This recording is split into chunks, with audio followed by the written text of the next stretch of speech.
Now, the LAPD just deployed a bunch of motor officers here on Aliso, closing it down. They came just in time because the crowd just started to move up. They're standing shoulder to shoulder next to the CHP officers that are blocking. This is the same protest, yet it is told in two drastically different ways. That's why he called out the National Guard and why he stands ready, if necessary, to use active duty troops under the authority of the Insurrection Act. Violence during and after the immigration protests across LA County in recent days. Federal prosecutors have also announced cases against men suspected of trying to use bombs on officers. Watching the disparities in how this event is covered may make you wonder which side is true, what the real story is, where the line is between fact and fiction, except there isn't one.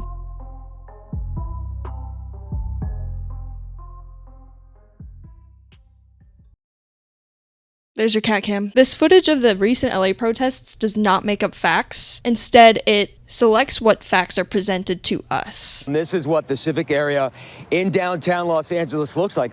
These are the skeletons of Waymo self-driving electric vehicles. You can see there's a series of about 5 of them here just beyond. That's what the rest of this downtown area in LA looks like. A maze of police checkpoints. Just over my right shoulder, that's the 101 freeway. The story of this protest seemingly changes depending on who you're watching. Our perception of public and social discourse is completely vulnerable to the system of mass media. This is the reason why we have so many clashing viewpoints on what is happening right now.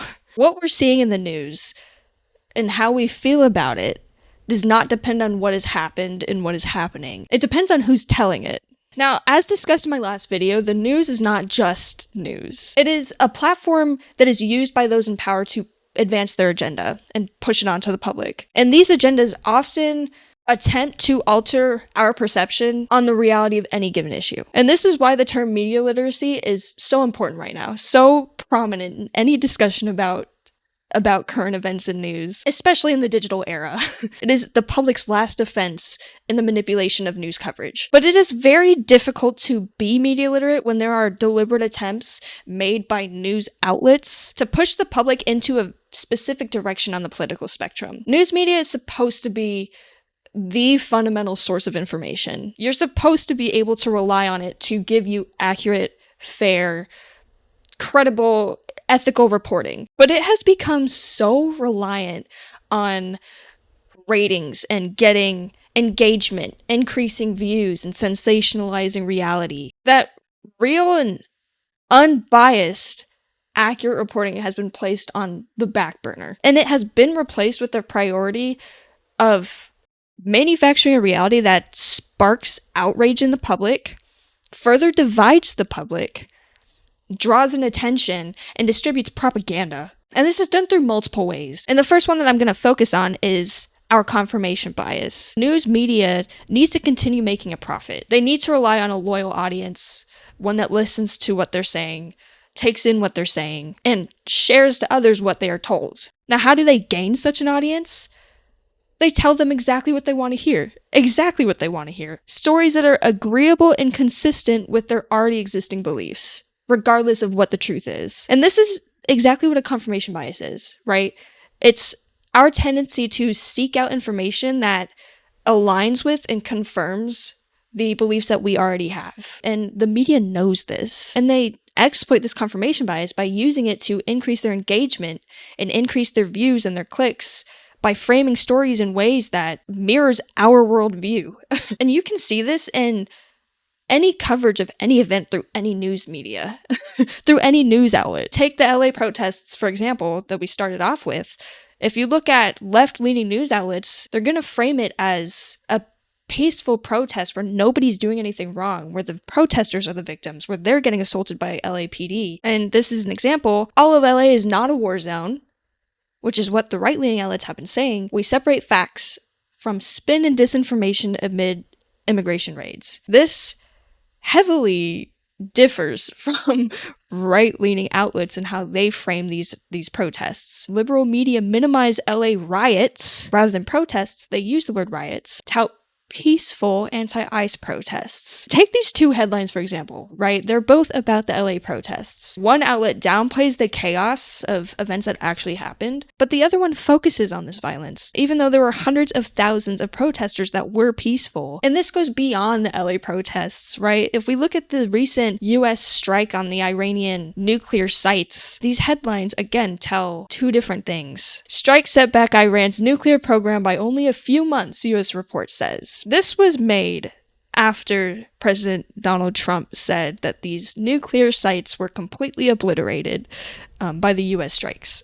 These are news outlets. These are news outlets, and their job is to report on what happened. It is their job to report the facts of what happened. So how can these reporters have two completely different perspectives on what happened? How can these outlets be telling two completely different narratives? And it really just comes down to giving the people what they want to hear. You have supporters of our administration wanting to be told that our administration did not lie to them, and you have other people who are against this administration that wants to discredit, wants to disprove, and wants to show incompetency of the people within this administration. And over time, the news media's priority of appealing to our confirmation bias can trap us into this feedback loop. They give us what we want to hear. We like hearing what we want to hear. We give them the engagement that they need, and then they continue to publish content that appeals to our confirmation bias. And in addition to creating this reality that's filtered through our own beliefs, this confirmation bias tends to lead towards a designated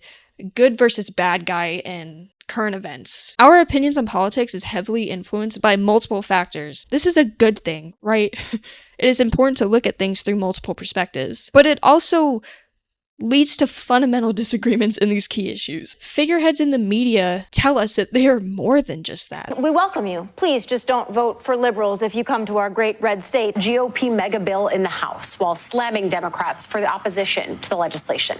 He also quickly devolved into a rant against former President Joe Biden. The left's PR war against Israel has reached truly bizarre new heights. Hamas is actually murdering workers trying to hand out food to civilians in Gaza.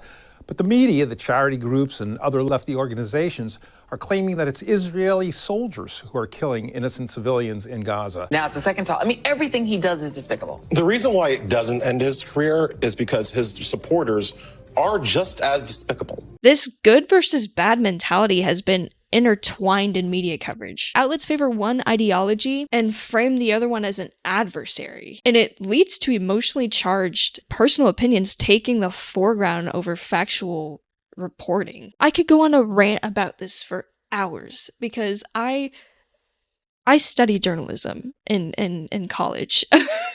And I was taught by people who have been in the industry on how to report, how to be unbiased, how to not allow personal beliefs, personal biases into my reporting. I have very limited experience in the field. So seeing how prominent this is in the current news industry is just, it's so dangerous and frustrating because this mentality of like, I'm the good guy, you're the bad guy, us versus them, it's me or you. This conditions the public and viewers of these news outlets into adopting that perspective. People take in this idea that those that disagree with them are a threat to social order, and it's the reason why we are so polarized today and why so many things are happening that probably wouldn't have passed 20 years ago. When the news that you consume and the news that I consume is on the good side, we are a lot less likely to question the story that it's telling because why would we? They're the good guys. They're on our side. And for those that do question the story that is being told,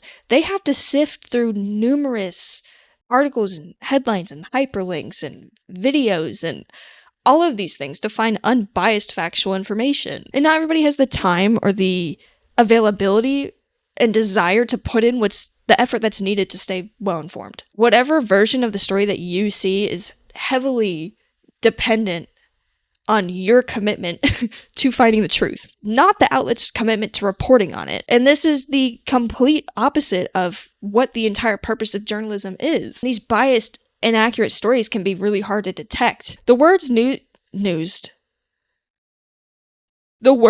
used in news articles have a massive impact on the way that we perceive them. Take the coverage of Zohran Mamdani as an example, the frontrunner of mayor for New York. The Daily Beast, which is a left-leaning news outlet, describes a, quote, MAGA meltdown in its headline of Zohran's win. Using the word MAGA and meltdown is already pretty emotionally charged.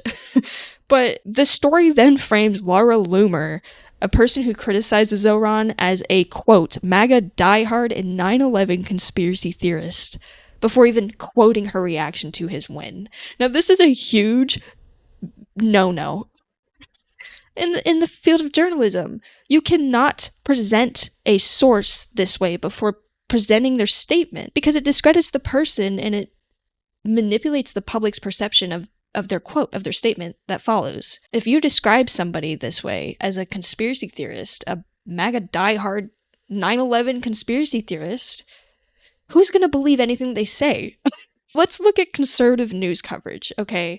Let's go to Fox. Fox News published a story that covers political commentator Dave Rubin's podcast, where he calls Mamdani an, quote, absolute radical, and uses his recent naturalization as a U.S. citizen to discredit his competency as the potential mayor. This guy is an absolute radical who, as you pointed out, hasn't even lived in the United States for 10 years. I want to point out the fact that Rubin's podcast is political commentary. It's not an actual news source. It's not a source that people go to for news information, or at least it's not a source that people should go to for news information. This person has the right to speak whatever they think about whatever, just as much as I have the right to get behind my screen right now with this mic and tell you how I feel about the news industry. But Fox's decision to write a full news article, a full news story on Rubin's podcast and the claims that he makes in it as a political commentator, it presents his opinionated viewpoints as news. A person's opinions is not news. Regardless of how you feel about it, it's not news, and a news outlet should not be publishing personal opinions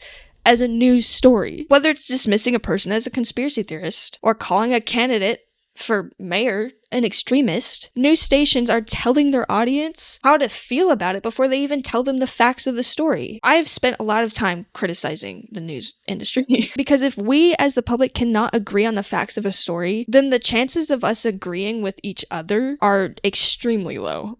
We need to be aware of the distorted realities that are being pushed through the media, especially right now. The ones that are being made to distract, to divide, and to condition us into believing that we have to choose between us and them, or my party versus their party, or this person versus that person. And this is not to say that every news outlet is deliberately bad and deliberately doing this. I only criticize the outlets that do this, and to stress the question, whose voice is actually being covered in these news stories? Whose voices are we actually hearing when we listen to them? Because depending on the news outlet, as we have discussed, the story changes and the voice is different. If the media controls the framing of current events, then they control the story that the public has access to and what the public hears. And if they control the story, then they also control how we feel about it. So your thoughts and your skepticism and